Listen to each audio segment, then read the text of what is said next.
₹1000 മുതൽ അങ്ങോട്ടാണ് നോളൻ്റെ ഒഡീസിയുടെ IMAX ticket rate. 2000, 3000 അങ്ങനെ ഇന്ത്യയിൽ മാത്രം ഓരോയിടത്തും പല റേറ്റുകളിലാണ് ടിക്കറ്റ് വിൽക്കുന്നത്. ലോകത്ത് ആദ്യമായി പൂർണ്ണമായും ഐമാക്സ് ക്യാമറയിൽ ഷൂട്ട് ചെയ്ത നോളൻ മാജിക് ഐമാക്സിൽ തന്നെ എക്സ്പീരിയൻസ് ചെയ്യാൻ ഇത്രയും പണം മുടക്കുന്നതിൽ തെറ്റില്ല. എന്നാൽ എത്ര പൈസ കൊടുത്താലും ഇന്ത്യയിൽ നോളൻ്റെ ഒറിജിനൽ വേർഷൻ ഓഫ് ഒഡീസി കാണാനാകില്ലെന്നതാണ് യാഥാർത്ഥ്യം. ഇന്ത്യയിൽ മാത്രമല്ല, ലോകത്തിൻ്റെ പല കോണിലുള്ളവർക്കും നോളൻ്റെ വിസ്മയം മിസ്സാകും. ലോകത്താകെ വെറും 41 തിയേറ്ററുകളിൽ മാത്രമാണ് നോളൻ ഷൂട്ട് ചെയ്ത 70mm വേർഷൻ പ്രദർശിപ്പിക്കാനാകും. അതിൽ 7 എണ്ണമാണ് നോർത്ത് അമേരിക്കയ്ക്ക് പുറത്തുള്ളത്. ഓസ്ട്രേലിയയിലെ മെൽബണിലുള്ള ഐമാക്സ് തിയേറ്ററാണ് ദക്ഷിണാർദ്ധഗോളത്തിലെ ഏക തിയേറ്റർ.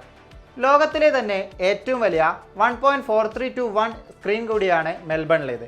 ജർമ്മനി, തുർക്കി, സിംഗപ്പൂർ തുടങ്ങി അങ്ങ് ലോസ് ആഞ്ചൽസിൽ നിന്ന് വരെ ആളുകൾ ഒഡീസിക്കായി മെൽബണിലേക്ക് എത്തുന്നുണ്ടെന്നാണ് റിപ്പോർട്ട്.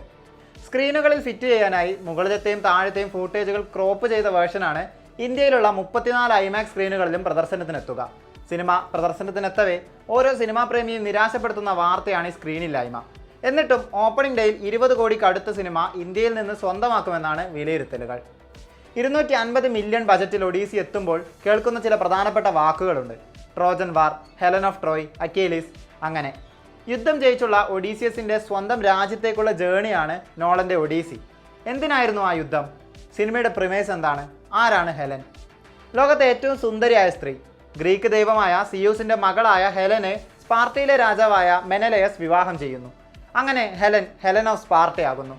ട്രോയ് എന്ന സ്ഥലത്തെ രാജകുമാരനായ പാരീസ് ഹെലൻ്റെ സൗന്ദര്യത്തിൽ ആകൃഷ്ടയായി ട്രോയിലേക്ക് തട്ടിക്കൊണ്ടുപോകുന്നു. ഹെലന് പാരീസിന് ഇഷ്ടമായെന്നും തൻ്റെ സമ്മതത്തോടെ ട്രോയിലേക്ക് പോയതാണെന്നും മറ്റൊരു വേർഷനുമുണ്ട്. സ്വന്തം ഭാര്യയെ നഷ്ടപ്പെട്ടതിനേക്കാൾ ഒരു രാജാവിന് ലഭിക്കാവുന്ന ഏറ്റവും വലിയ ഇൻസൾട്ടായി മെനലയസിന് ആ സംഭവം. ഗ്രീക്ക് രാജാക്കന്മാരെല്ലാം മെനലയസിനൊപ്പം ചേർന്ന് ഹെലനെ തിരിച്ചു കിട്ടാനായി ട്രോയുമായി യുദ്ധം ആരംഭിക്കുന്നു. അതിൽ ഇത്താക്കയിലെ രാജാവായ ഒഡീസിയസും ഉണ്ടായിരുന്നു. ഗ്രീക്കുകാരും ട്രോയും തമ്മിലുള്ള ഈ യുദ്ധമാണ് ട്രോജൻ വാർ. 10 വർഷം ആ യുദ്ധം നീണ്ടുനിന്നു. ട്രോയിയുടെ മതിലുകൾ എത്ര ശ്രമിച്ചിട്ടും ഗ്രീക്കുകാർക്ക് തകർക്കാനായില്ല. ഗ്രീക്ക് മിത്തോളജിയിലെ ഏറ്റവും വലിയ വാരിയറായ അക്കീലിസ് യുദ്ധത്തിനിടെ കൊല്ലപ്പെട്ടു. ഇത്രയും കാലം ഫൈറ്റ് ചെയ്തിട്ടും യുദ്ധം ജയിക്കാനാകാതെ വന്നപ്പോൾ ഒഡീസിയസ് ഒരു ബുദ്ധി ഉപയോഗിച്ചു. ട്രോയിയെ അറ്റാക്ക് ചെയ്യുന്നതിന് പകരം ഒരു വലിയ മരക്കുതിരയെ നിർമ്മിച്ച് ട്രോയിയുടെ ഗേറ്റിന് മുന്നിൽ വെച്ചു. യുദ്ധത്തിൽ തോൽവി സമ്മതിച്ചെന്ന വ്യാജേന ഗ്രീക്ക് പടയാളികളെല്ലാം ട്രോയിൽ നിന്നും സെയിൽ ചെയ്തു.